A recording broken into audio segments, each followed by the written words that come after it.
Hey, what's up, everybody? All right, here we are. David Mathias, BlabberMalt Show, episode 70, July 30th, 2024. We're out in Amherst today at ESP Brewing Company. Right there it is. Larry, head brewer, yes, head pot scrubber, head keg washer, and builder. Just heard you wash like 100 kegs today. It seemed like it at least 50. Okay. Wow. Yeah. That's rough, man. But, you know, when you're the sole proprietor, you wear many hats. He does. Very much so, and we all do. Yeah. Larry, appreciate you having us out today. Really excited to take a look at this facility that you've built with your own bare hands, as we kind of talked a lot through that over the course of the last couple of years, and to see it come to where it's at today is really exciting. We're going to have a flight of beers. Yes. You're going to walk us through that. We're going to get a tour of the facility. And I think it's Taco Tuesday on Tuesday, so I think we're going to have a taco afterward just so everybody knows. Yeah, so Taco definitely. Tuesday, need to get here. So Cool. just expanded hours. I'd like to talk about that in a second, but, here we go. We're on Tuesday. Yeah, let's do this. Before we get too far, don't forget to like and subscribe. We're the BlabberMalt Show, Facebook, YouTube, Spotify, at BlabberMalt on Instagram, Threads, and X. Smash that button, people. Yeah. Get some followers. Like us, please. So, Larry, where can everybody find you on the interwebs? We're at espbrewingco.com or look for ESP Brewing Company, and you should pop us up on Google or any other search engine out there. We come up pretty quick.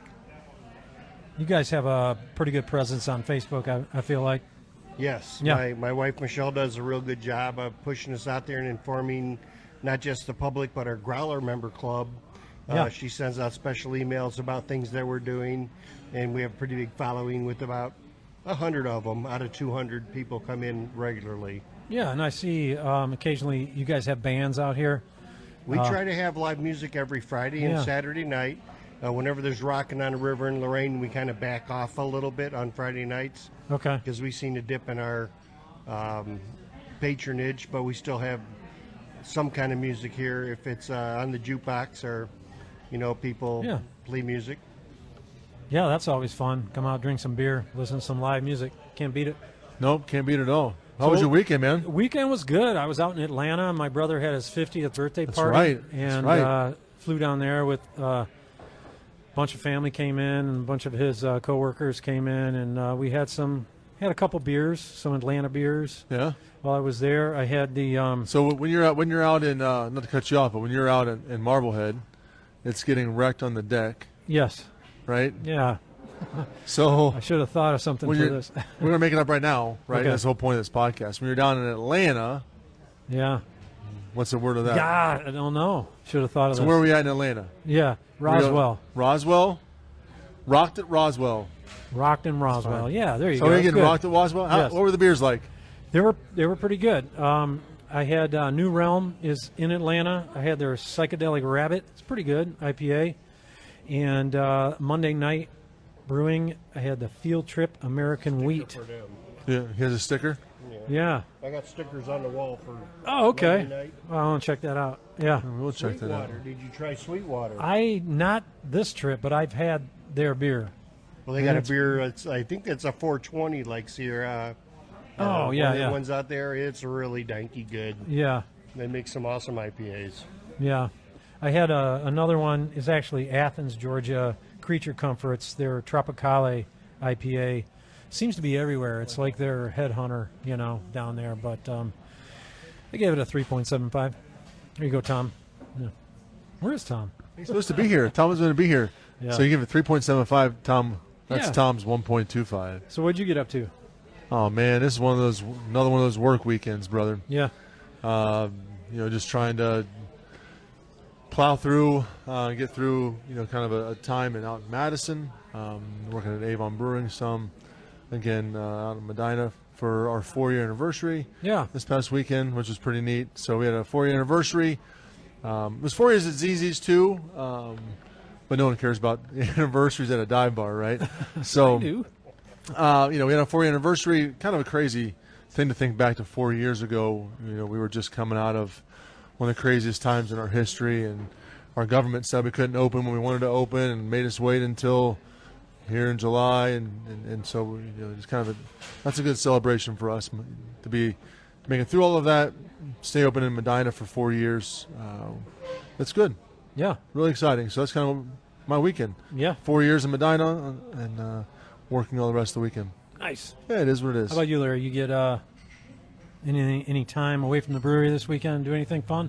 No, I was here all weekend. Yeah. But Brewing, we had cleaning. a lot of fun with, I think Tom Frankenberger was here. We had a class reunion for Brookside. Okay. Cardinals go. And then we had another, Mike Grega come in and play some guitar, and he was exceptional on Saturday night. Actually, this Friday night, I think it's Friday, maybe Saturday, I have no clue. We have Simple. It's a 4 or 5 piece band that comes in. They're FAA people. These guys rock the house. So yeah. If anybody out there really wants to see a live band come in and really do a good job, it's usually a packed house. So if you want to come and see them, you might want to come a little early this weekend. Stake your territory. Right. Stake your table out, stake your spot, and make sure you grab the beer you like. We should have Papa Lime back on, and we have some more stouts coming up real soon. Good. That sounds awesome. Yeah, and I'm excited to talk to you about a lot of these things that we have just right in front of us, right? We're going to start walking through our flight. We have cans here with labels and different swag options for yourself. I can't wait to talk to you. Again, just tell your story a little bit about the brewery. The name could be a little bit figuring it out, right? But then maybe not. So there's probably a story behind that. Could be Mystic. Could be Mystic. Could be right on the top of your tongue, right behind us. But, kind of want to start I started out tonight with your red, white, and blue cream ale. That's your blackberry cream ale. And I dig it, man. Want to talk about it for a second? Yeah, the red, white, and berry is a idea that a bartender had, Mike.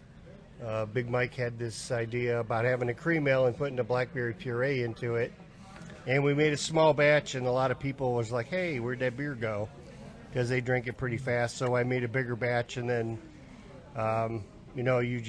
everybody started to demand when you drop something off your menu, they kind of want it back. Always. And we didn't make Literally red, white, always. and berry as seasonable. We made it to where when we made it. And it seems to be pretty popular, so we're going to keep it around for a long time. Good. That's awesome. What'd you have? Your customers will tell you what you should brew, right? They'll tell you. They got an opinion. Yes, they do. Yeah, I started out with the AMA, the sessionable 2A point. Very nice. It's not sessionable. Isn't it? Okay. Yeah, I was going to say, I'm like, Last time you were here, you broke my mare. Sessionable was making a beer in the very beginning of the brewing cycle here. I had bought hops, and the hops were the wrong alpha acid, and I put them in there. And it was supposed to be a different beer, and it came out quite American Pale Ale-ish like. Okay. So we named it Sessionable to a point, and I've had other brewers come in here and tell me, well, this beer isn't sessionable, it's too high of an ABV. And I was like, that's why it says to a point. Yeah. Yeah, you can only do so many. Any beer is sessionable, right? I guess. Seriously. To a point. To a point. What's this come in at, ABV? It's 6.3. It'll hurt your feelings if you drink too many of them. That's crazy. By Matthias' standpoint, this is that's a light session. beer. Yeah, that's a session. Yeah. One of the things he whispered and put the mic from his face, he was like, it's sessionable point, because I was around when that was taking place. He said I broke his mash tun. Yep. That's debatable. No, you kept throwing grain at you threw grain at my brewer constantly, and he got overwhelmed and couldn't put enough water in the mash tun, and it got real thick and nasty, and I think you were up there rowing like you were saving your life in a rowboat. So I'm just let everybody know in the audience, right? Let's start from the beginning, right? I have this growler, right? This growler means that I am on your wall of fame up there. That's correct. I'm one of the 100 that don't come to your events. You come once in a while. I've been into a couple, right? The Growler Club founding members, because we love you and your family and appreciate getting open. I came down here to hang out for a second, and this is a while ago, right when you first opened, right? About a couple of years. Yeah. You're causing trouble? Causing trouble? Yeah. No. Maybe a little bit. But he's like, hey, what do you guys doing in the back? Well, we're getting ready to dough in and mash in and pretty big boy stout, right? Yes. And so I'll help out. I'll pack some bags, because they're doing bags and drop them in the mash tun. So there I am, just tossing grain bags to the individual who's putting them in the tank, and he's out doing some other things, getting the rest of the brew day ready. And before we know it, he put I thought he was going to put them just get them up to the stand, right? Oh no, they were going in the mash tun. So, oh yeah, that's a recipe for concrete. There's no water going in. Recipe for concrete. Yep. So, we fixed it. Broke the shear pin.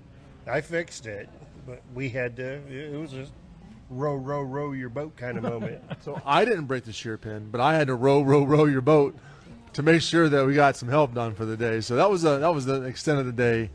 But I got to tell you, that was a really fun experience. I mean, I know that you were on the other side of the coin, being the owner at your brew house, and it kind of got messed up. But I stepped up, man. I helped you out. It was fun. It really was fun, maybe. Surprised you didn't just peace out. Bye. Bye, everybody. I didn't do anything wrong. Here's the grain. No, I stuck around and I took that paddle. That's right. And I was cutting it and pulling it and moving it, really helping you out. You remember that day? Oh, yeah, I remember that day. That was a fun day. What did you name that beer then? That was actually our cherry cordial stout. It's a highly malted chocolate malt stout that we put cherry juice from Michigan in. Oh, that sounds good. And it tastes like a chocolate-covered cherry, and actually we serve it with a chocolate-covered cherry, but we're right now out of it, and I'm tired of buying chocolate-covered cherries. Yeah. Surprised you didn't rename it Matthias is an a-hole or something. Man, I did the right thing there, brother. That's right.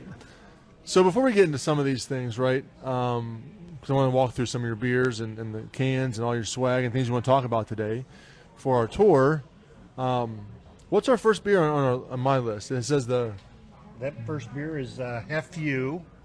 The Hefew is a Hefeweizen that I walked in the kitchen and I said, I made a beer called, I made a beer, a Hefeweizen. Do you want a half? And she said Hefew, and we got a name. So it's kind of fun. It comes in at 4.7. It has about a 60-40 grain Pilsner combination. We use Hallertau hops in it, and I used a blend of yeast because I'm a microbiologist. So I'm using about a 60% percentage of a 258, and then I'm using Bonanza, which is a new yeast that comes out through Apex.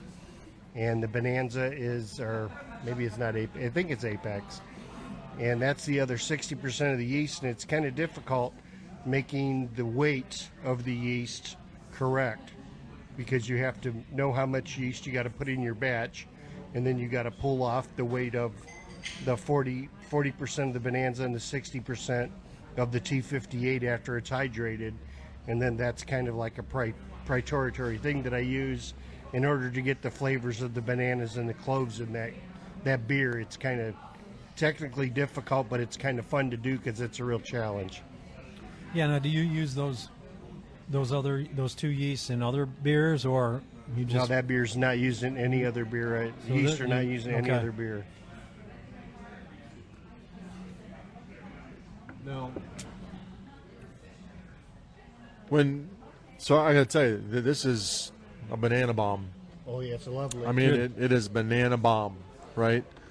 I've not used that Bonanza yet, but I mean, to be honest, that tastes like a banana runt. those old runt candies. Yeah. But not in a bad way. Not like it's not a fake not overpowering banana runt. It's but it's that strong. Well, but it's a nice yeast ester. I wanted to back off of the cloves in For sure. the heft because It sells better. I prefer a lot sweeter kind of heft, and it stops at like 1.008 on your hydrometer, or it stops like 2 Plato. So There's it's still a some solid beer. It has enough sweetness behind it to really make it enjoyable. Yeah, leave some sugars behind. Right. Definitely have that sweetness to it, which again adds that banana flavor as well.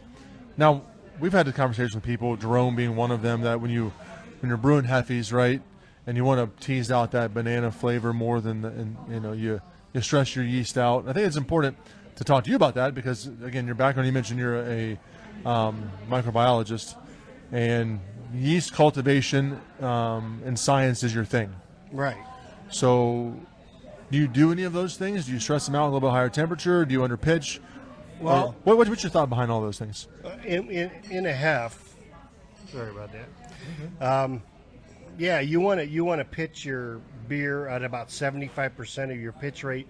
What you would pitch other beers at, and that depends on how much sugar or Platos you have in your solution, how much solution you have, and then how much yeast is normally going to attenuate the sugars that you have in that solution.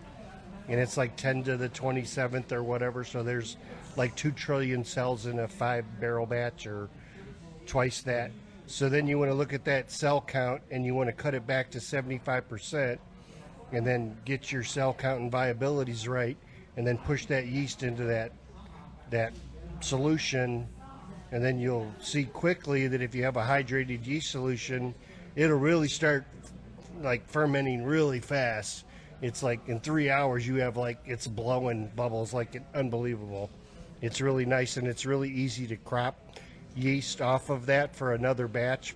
But I tend not to do that. I want to go back to my starters because I want that 60-40 relationship of the two ones, and I don't know what's going to be the relationship because I'm unable to by culture tell myself if it's a 60-40 relationship. Do they grow the same? Yeah, it might swing out of balance and then you get a different taste to your beer. Right. Yeah, exactly. So and I want to talk again about our relationship together and bring beer and yeast cultivation. I do want to ask another question, and I think it'd be great to Dave to talk about what that looks like for a home brewer and how you can do that, because it's really just as important if you want to go to the next level in home brewing to do the very same thing, a smaller scale, but what that could look like.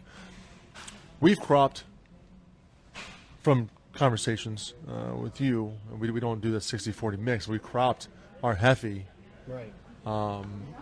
and didn't have bad results. Right. On high Krausen. And again, now something you said about the Heffy. Is that specific to the Heff, or is it something else in terms of the availability to get that same stress off the ester?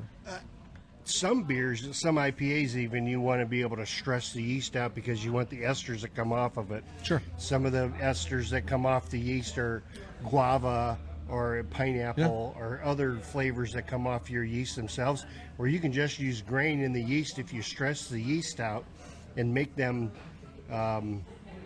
too hot or too cold or too little of them or too many of them. It could do something different to the beer. So if you're making a batch of beer at home and it's in a 5-gallon carboy, yeah, you want to pitch with the same amount of yeast every single time. Or if you do want to experiment, take your 11-gram packet of yeast that you have and knock it down to like 9 grams and see if that changes your beer or change the temperature of that. Because if you go a bigger batch of beer, it creates more heat, and you can get into 80s or 85 degrees. If you get more higher than that, it's really going to hurt you. But if you're in between, if you're making an IPA and you're in between 64 and 74 degrees, that's ideal for that type of yeast, like a London or a San Diego or something like that. But if you go higher than that, the yeast are going to let off more esters, and you're going to find you're going to have phenolitic flavors, or you're going to have something else there that's going to like really mess with the flavor of your beer, and it might be a great mistake that you make that, and then you're going to go like, I'm making this beer for the rest of my life. Yeah, I find that Saison yeasts are a lot similar, under pitch, and you can get just kind of accentuate the flavors that the yeast is known for, like the Belgian or the French yeast. Even on a homebrew scale, you can notice a difference in, the end product. So, yeah, some yeast are kind of fun to work with. Others are like, don't know about that Quebec yeast too bad, or if I'm saying it right. Yeah, I just used that today. I brewed a double batch of IPA, and I'm running out of time for the wedding, so use the Kvike. We're fermenting at 80. Let's go. Right. 2 days, they say. And it doesn't let up a lot of esters either. We'll see. We shall see. Bubble like crazy. Next beer. Yes. That's our retirement red ale. We've made this for a growler member, number 48. He retired from a auto place over there in Avon somewhere. And Cheers. What I did is he gave me a recipe, and we went through and made the beer. And I used a different kind of Cara red, which gave me a real nice color, because if you use a beer that you would normally have as a red, you want to use roasted barley in a certain amount, and it gives you a real red color. But I backed off the roasted barley, put a little bit of black patent in here, and then used the Cara red, and it came up with a real pretty color that's almost a fawn color on a deer. And used a traditional Irish ale yeast and some oats and some wheat, and this beer has a pretty good mouthfeel, and it's quite sessionable. A lot of people like it. Yeah, what's that come in at ABV wise? I think that's 5.7. Yeah. I can't see that far away. I'm old. Yeah, me too. Yeah, I mean it is what you said, right? Low, full-bodied, but also finishes quite dry, Right. with that kind of that red. What you're looking for in a red ale, that kind of creaminess that kind of backs it up a little bit. So Yeah, the oats definitely give you that. that's fun. Good mouthfeel. Yeah. I'm not allowed to say that's what she said today. I was told not to do that. Well, Same mouthfeel. No, that's what she said. that's what she did say. You did? Yeah. Twice. I don't know. Yeah. So, right behind us, so we have a wonderful layout here. Thanks for doing that for us. We have this beautiful sign back here that says ESP Brewing Co. We know what you're thinking. Can I touch it? Oh, yeah. That's what she What said. is it? That's solid, brother.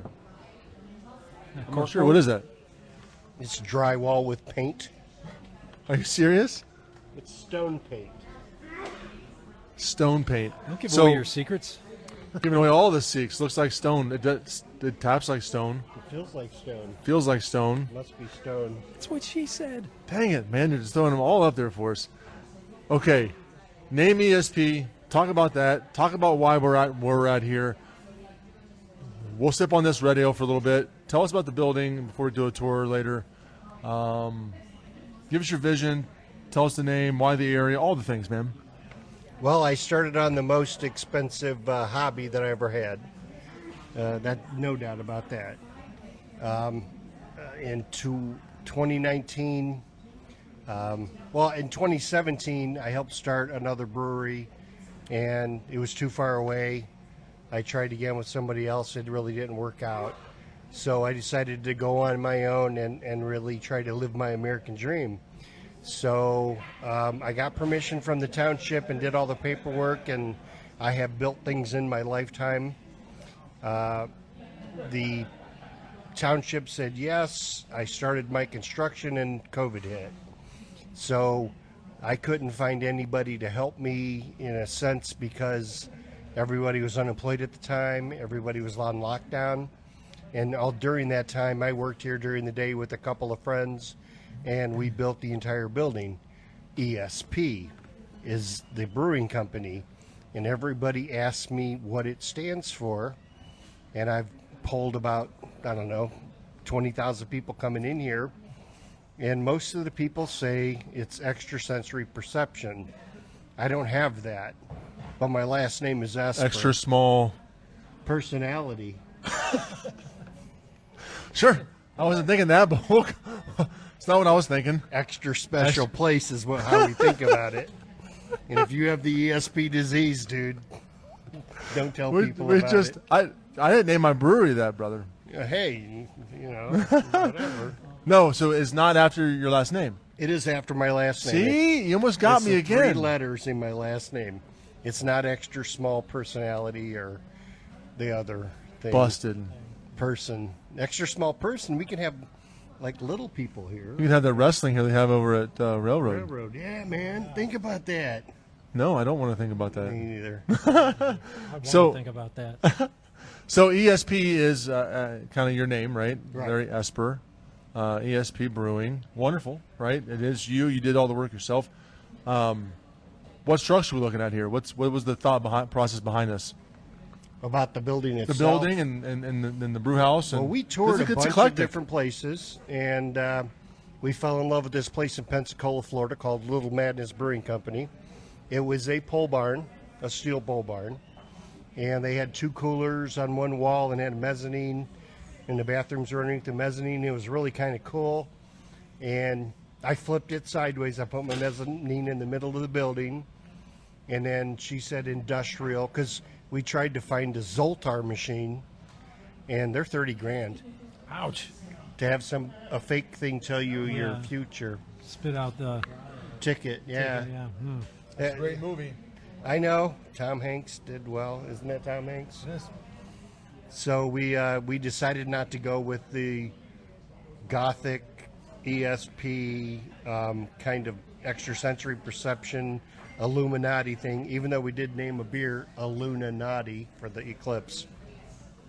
So what we're trying to do is just have more of a country theme, and we are out here in the country a little bit on 58, just south at 80, and a lot of things are happening in our neighborhood right now. They're building a lot of new houses, and I think this is going to be the new Avon area. Yeah, I believe that. The growth corridor is here. And I think they skipped Elyria and skipped Lorraine and Sheffield Lake, and they're coming towards Kipton. It should be beautiful. You're going to be brewing a lot of beer.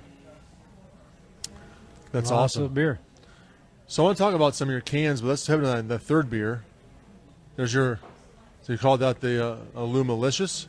Allomalicious. Allomalicious. What is that? Aloma is one of our growler members again, like the red ale. And she wanted something special because she's a very special individual. Aloma is growler number 183, and she's very proud of it. And she comes in here and has a really good time with her family.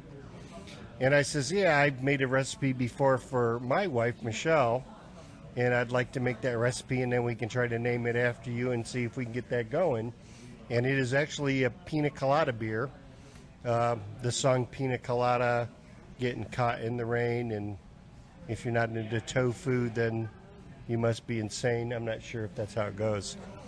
But it is a pina colada IPA. So it has toasted coconut and pineapple puree in the boil, and then we use a London ale yeast, which is not an IPA yeast, so it's a little bit softer on your palate.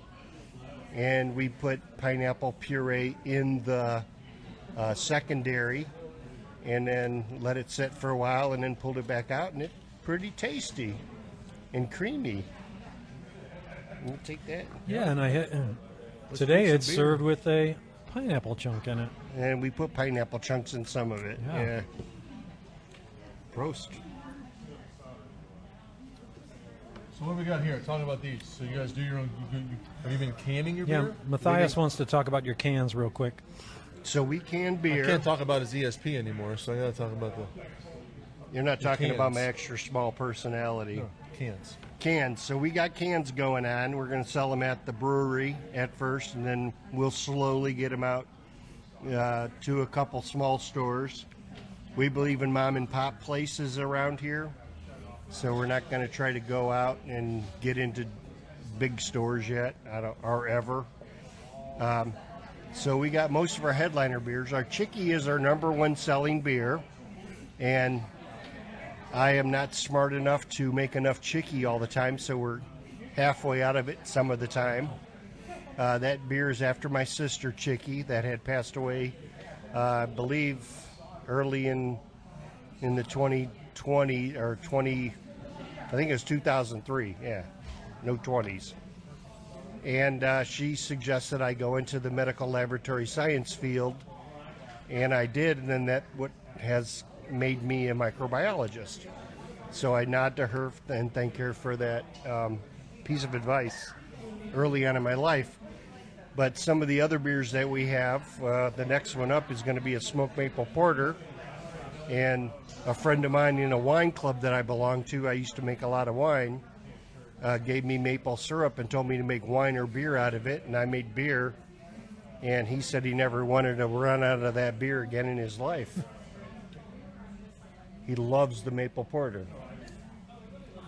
I feel like making beer out of that maple syrup is a better idea than making wine, if I'm being honest. No, actually, the wine was really good. Really? Some of the wines they made, Yeah. oh my goodness, that was like very light pancake syrup with a buzz. Ooh, It was nice. pretty good. So we've come back around a couple times to your profession, right? And I kind of want to hit on quickly your desire to help, not just, you mentioned mom and pop shops, but kind of the idea of all of us in Lorain County, and I think I know it extends beyond that. People will mention you around the area on our podcast before, people who have helped them with yeast situations, some equipment type things, and here and there. But I know that we leaned heavy on you pretty early on when it came time to really help us to save some money and kind of keep our costs low for people on some of our hazy IPAs and IPAs, because there can be a struggle with saving your yeast or reusing it and making sure you're doing the right thing, right processes, right cell count numbers, when to do it, how to do it. You can't just rely on fluffiness and going from cone to cone. So, we were having some I would say a conversation of switching yeast providers, because we really didn't feel that we were getting what we needed out of the product. And so we had you come down, and you took some pipettes of our product and took it back, and you did your workups on them, and you got us to the point where we're now working through 4 and 5 and 6 generations on a London ale. Right. It's a life form. You don't need to buy it from somebody. All you need is a little bit to propagate. If you can propagate sterilely, not cleanly, there's a difference between cleanliness and sterility. If you can make your yeast sterilely, so there's no interruptions with bacteria at all, then you're able to make as much of the product that you need in order to, yeast is a tool. So make as many screwdrivers as you need in order to make that beer, you know, and then save some. Put some back in case anything happens. So it's like a safety switch. Yep. If this messes up and we're not sure about pitching it, or if we see something going on, if there's a gram-negative rot or a gram-positive rot or some cocci, then we need to pull that yeast back and start over. Sure. And then push that forward. And sometimes it's like, okay, we got to wait a day because we can't brew today because our yeast isn't ready. But you should really be concentrating professionally on the tools to make beer, and one of the tools to make beer is yeast. So you should be working on your propagation and your sterility and your lab work first. Yeah. And then the actual brewing process should be a secondary thing. Yeah. And then when that happens, then the yeast are happy because all we're doing is making a giant yeast culture of barrels. If you're making a 10-barrel batch of beer, all you're doing is making a 10-barrel batch of a yeast culture, and then you're pitching yeast into it that's hopefully sterile, and all that's in there is yeast. And once that's pitched in there, the yeast are successful on their job of converting the sugars into ETOH or alcohol and esters. Yep. And then all the other flavors that you add with them esters and the alcohol are your product that you're serving to the public, which is safe and clean. Sure. Because your yeast was clean when it went in. So So that's you come my to, thought process. if you come to ESP, you're going to hear that on the tour. Come to ABC, I'm going to tell you that yeast, pee, alcohol, and pass gas, which is the byproduct of CO2. Oh, That's CO2. my statement. Yeah, it farts a lot, man. Yeast farts So you more heard a than lot cows. there, everybody. You heard all the ins and outs and details of what actually happens behind the scenes, right? So, we talk about the fact that we keep and cultivate healthy yeast Right. cells and And make a healthy product for individuals to drink. Correct. Because honestly, what would you say? Minimum yeast is at least a third, if not more, of your the overall flavor. product. Yeah, Yeah. flavor and how you Cost. make a beer. Sure. Oh, definitely a third of the cost. It can be super expensive. Right. Yeah, Yeah, for sure. a yeast pitch from a professional store could cost as much as the grain bill on the yeast. Yes. So that's really huge. So do you have a pretty extensive lab here at ESP?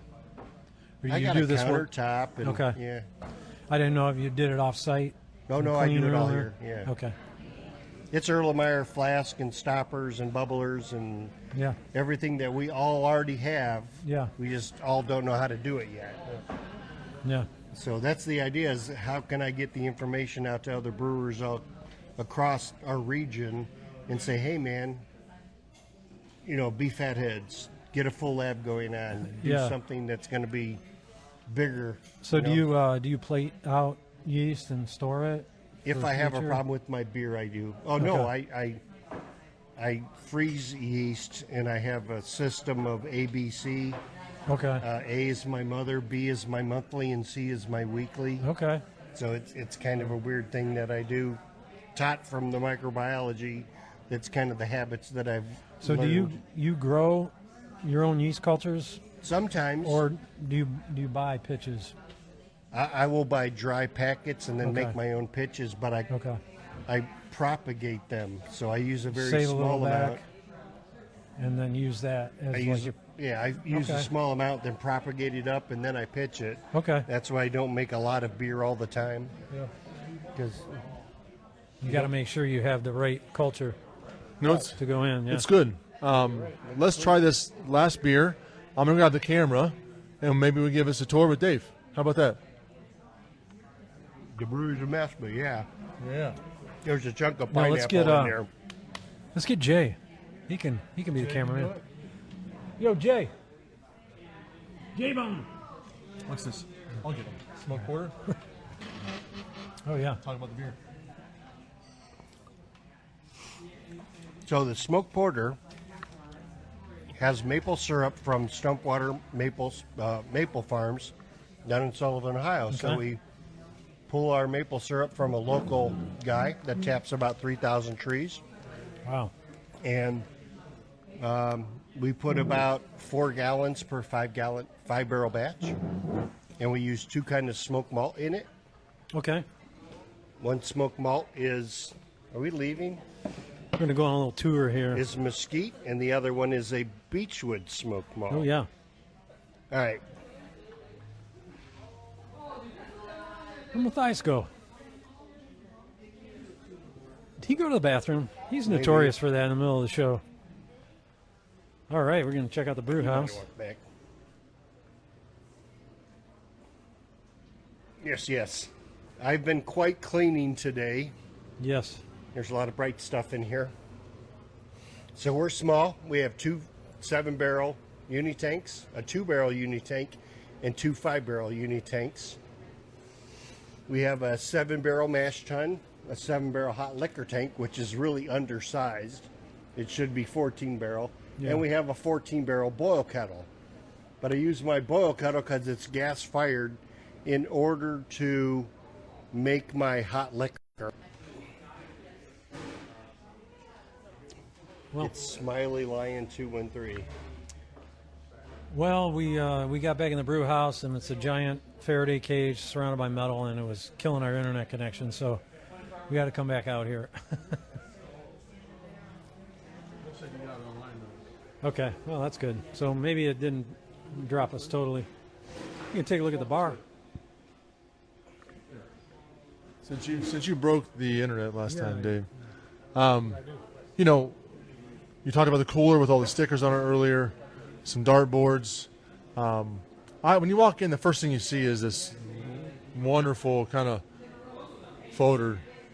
It is like a fooder Looking thing, right? Right. So my dad helped me build the brewery, and the fooder actually went down a little further, and the taps came out of it. But it's made out of wood, which quickly led to a moisture problem, and then it got whacked off as soon as possible, and we put a stainless steel tray in there for the beer. Sure. Quickly. So the fooder is more of a decoration, and people ask me what's in it. I do have a manway in the top of it, but there's a giant hole behind the manway, and it's. If you want to get up on a ladder, I guess you can. Are we just going to let that go? Larry just said whacked off. It got whacked off, and we're just going to let that go? You going to let it go? All the way. Okay.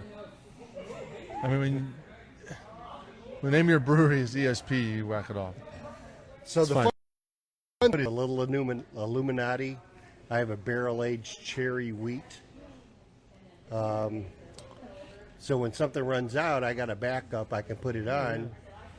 And, I'd like to get something out there to you guys that you like, and then you bring me something Sure. over here. We'll trade taps. I don't care. Yeah, so that's direct draw through your cooler. Oh, yeah. It's Yeah. direct. Yeah, we're just talking about direct draw. One of the cool things about, maybe we can even head outside, brother, and see your outside space. Might be good for getting out this outside. Faraday cavern. But you have a 3-season patio, which I think we want to show everybody. I think it's a great expansion project for most people.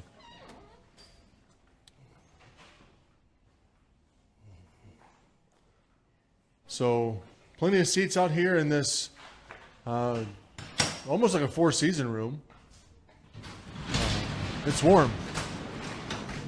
And then I was here helping some of the build out for this early stages before it looked like this of your beer garden, which, come on, you guys have not been out here before. You got to check this out. Like, we're talking fire pit, relaxation, beautiful flowers, nice little scenery over here. So the Growler Club member, Susan, she's number 126, has made this beautiful banana-filled flower. And there's another guy, Greg, which is number 41, which put out the military stone, and we're working on it. It's always something to do. If it's not pulling weeds, it's a watering when it's not wet outside. But what we planted was Hop almost vines. 100 hop plants. Some of them didn't make it, some of them did. Now we're moving around the property. And all the hop plants that we planted at ESP out here are toxic to dogs, but they're all centennial. And if you look at some of the hops growing right there, the cones are gorgeous. I see them. I mean, they're 2 inches long already. Hence the ESP. Then I'm Some chain. of them are getting really big. Oh, yeah. These are beautiful. There's a couple ones over here, nice. We use these hops in a beer every year that we call Loco, and it's only served here at the brewery. A lot of people that live in the neighborhood bring their hops to me, and we take the hops and we save them and we freeze them, and then they get to share in the beer. And there's a little party for the growler clubs that bring in the hops. Sure. Yeah, that's So- fun. I mean, this is just a beautiful, another addition to what I consider to be a quaint tap room. We offer food. I mean, do you want to talk about that for a second? Yeah. What kind of food do you have to offer? So we started with like paninis and hot dogs, brats, and bangers. And now that has elevated into tacos, pizzas. There's a whole bunch of pizzas. Now there's a Tickle My Pickle pizza, which has nothing to do with ESP. 'Cause you That's have not to be, true. like, That's not true. small Definitely on the pickles. money. Extra small pickle. You have really small pickle spears on them. Yeah. But we're trying to get food together that is bar food, beer food. Yeah. So I don't want you to drink a lot of beer and then not have something on your stomach, and it's not good for you to drive around and do stuff. Yeah. Yeah, we watch that pretty closely. Which has been a big change for you guys from the beginning. So that's awesome. Yeah, the menu has definitely changed quickly. Yep. Because of the pizza oven. That was probably the biggest change in our kitchen. And now we're trying to go to another level of food service, and we're talking about expanding it. I don't want fryers or anything that produces grease into the air because of my brewing equipment. So we're talking about a building that's on the outside of the building envelope in order to cause a bigger restaurant. But that's a big deal. We're a brewery. We're not trying to be a restaurant. We're not trying to sit people at tables. We've had complaints about people coming in and sitting down at a table, and then they left after 5 minutes because we didn't have a server for them. Yeah. We don't have servers. You come up to the bar and order a beer, and it says order here, Yeah. That's a big deal. You're different, or you have. In Avon, we are the different. Medina's the same way as they are here. Just Right. You got to walk up. It says order here. Come to the bar. Right. For all your Avon's more. food and drink. I've always felt that more restaurant-y style than Sure. brewery style, but the Yep. beers are right on they're right on spot where you want them, Aw, and it's awesome. thanks, buddy. Good beer, man. Appreciate you. Let's make good beer together. We try our best, right? We got a grill out here. Sure. I think that, to be honest, to me, this is the star of the show during this time of the season. If you have a patio like this, you have some covering. It's really cool. Wind socks and shades. You have great picnic tables. I love coming out here to the fire pit. It's a great place to sit and have a pint or a half pint if you like. I love the fact you do pints and half pints like we do, or 5-ounce pour of your favorite draft here from ESP. Hang out with people, sit among the hops. If it's kind of rain like it was today, you can meander inside and sit on that three or four season patio. This was a big addition for you guys, and I think that people need to know that this is here too, because we have 14 drafts. We have food that's been expanded. We have expanded hours now, Right. Tuesday through Sunday. We have wine Wine, and I saw a full bar Open until 10? till 10 p.m. Till 10? we try to be pretty specific about the bourbons and other Yeah. things. We don't want too much for a full bar, but we do have like a tequila, a vodka. We do seem to like bourbon here. Yeah. So people would buy the bourbons, and when one bottle runs out, we put a different bottle out there. When that bottle runs out, we put a different bourbon out there. So in a year, we'll go through 26 different brands of bourbon. So if you're out here on a weekly basis or whatever, you'll see the bourbons change. So if you don't like the bourbon that's on right now, So drink it anyway because Well, if something you- else is coming right. on. if you want to try a Blanton's or a Eagle Rare or Yeah. something else that's out there for that bourbon reason. Yeah. What do you think about that beer? I mean, you know that I'm not a huge smoked fan of anything Right. at all, but we talked about this when you first made it, and I dig it. I mean, the smoke flavor is real. It Right. is. It's not overpowering. Right. It is subtle. It is relevant to the beer, right? And does have that Goes kind good of with that maple. yeah. It does go with the maple, for sure. So I mean, I picked it up and I'm sipping it again. So that's a good sign for everybody out there. If you come out to Amherst, if you haven't been out here yet, get yourself out here to ESP Brewing, just on 58, right by the Turnpike exit. Right. Literally right there. Can't miss it. We got Ghost Tree over there. Yep. We're going to have a new brewery in Oberlin called Haven. Haven. Yep. Lorraine's going to be right down the street too. Going to be all in this kind of far west side connection to everybody. Great things happening here in Amherst. Great things happening here at ESP. I look forward to having some bites of food here tonight with everybody, kind of just sharing our time together, which is what the whole point of all this is. Get yourself out to ESP Brewing. Come talk to Larry and his wife. They're here quite often.